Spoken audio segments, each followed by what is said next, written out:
एक समय था जब देवता स्वर्ग में विराजमान थे और उन्होंने संपूर्ण सृष्टि को अपनी शक्ति से संरक्षित किया।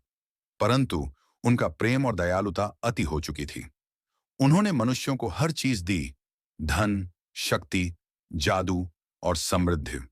उन्होंने समस्त दानवों का विनाश कर दिया, बिना यह सोचे कि यह सृष्टि का संतुलन बिगाड़ सकता है। लेकिन इस दिव्यता के बीच एक ऐसा देवता था जो बाकी सभी से अलग था। संहार का देवता, वेल। वह अकेला था जो यह समझता था कि बिना दानवों के और बिना संघर्ष के ब्रह्मांड असंतुलित हो जाएगा।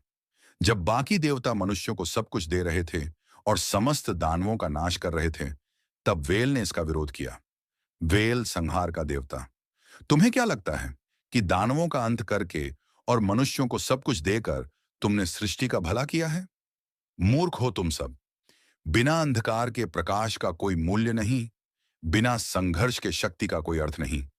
तुमने सृष्टि के नियमों के विरुद्ध जाकर ब्रह्मांड का संतुलन बिगाड़ दिया है। देवताओं की सभा, एरोन, जीवन की देवी और अन्य देवता। स्वर्ग के राज दरबार में सभी देवता एकत्र हुए, जहां वेल ने अपनी असहमति प्रकट की। राजा एरोन, देवताओं के राजा, और वेल के छोटे भाई अपने सिंहासन पर बैठे थे। उनके चेहरे पर दया थी, परंतु निर्णय स्पष्ट था। जीवन की देवी, जो सृष्टि की रचयिता थीं, ने शांत स्वर में कहा, वेल, तुम्हारी दृष्टि धुंधली हो चुकी है। हम केवल सृष्टि का कल्याण कर रहे हैं। मनुष्यों को दानवों से बचाना हमारा कर्तव्य है। लेकिन वेल सहमत नहीं था।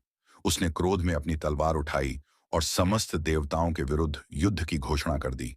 वेल का युद्ध देवताओं से। वेल, इतिहास का सबसे शक्तिशाली देवता, अब अपने ही भाइयों और बहनों के विरुद्ध खड़ा था। उसकी तलवार से उठती ऊर्जा इतनी प्रचंड थी कि स्वर्ग के महल तक कांप उठे। उसने अकेले ही देवताओं की सेना को चुनौती दी, परंतु वह अकेला था और देवता अनेक। एरोन और जीवन की देवी का विश्वासघात। इस युद्ध में सबसे बड़ा आघात तब लगा जब एरोन ने अपने ही भाई के विरुद्ध छल किया। जीवन की देवी के साथ मिलकर एरोन ने वेल को दिव्य जंजीरों से बांध दिया। वेल ने अपने भाई की ओर देखा। उसकी आंखों में केवल क्रोध नहीं, बल्कि दर्द भी था। एरोन, तुमने मुझे धोखा दिया। मैं तुम्हारा भाई था। लेकिन एरोन की आंखों में आंसू थे। मुझे खेद है वेल, लेकिन यह आवश्यक था। और इसी के साथ वेल को 3000 वर्षों के लिए एक शिला में कैद कर दिया गया। 3000 वर्ष बाद वेल की वापसी। समय बीतता गया। देवता अब भी मनुष्यों पर अपनी कृपा बरसा रहे थे, लेकिन संतुलन बिगड़ चुका था।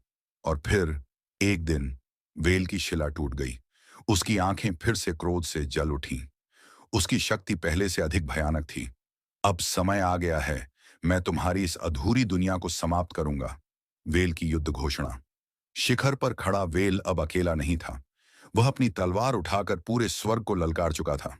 मैं, वेल, संहार का देवता, आज देवताओं के विरुद्ध युद्ध की घोषणा करता हूं। इस झूठे संतुलन का अंत होगा और मैं तुम्हें दिखाऊंगा कि सच्ची शक्ति क्या होती है। स्वर्ग और संहार का युद्ध शुरू हो चुका था।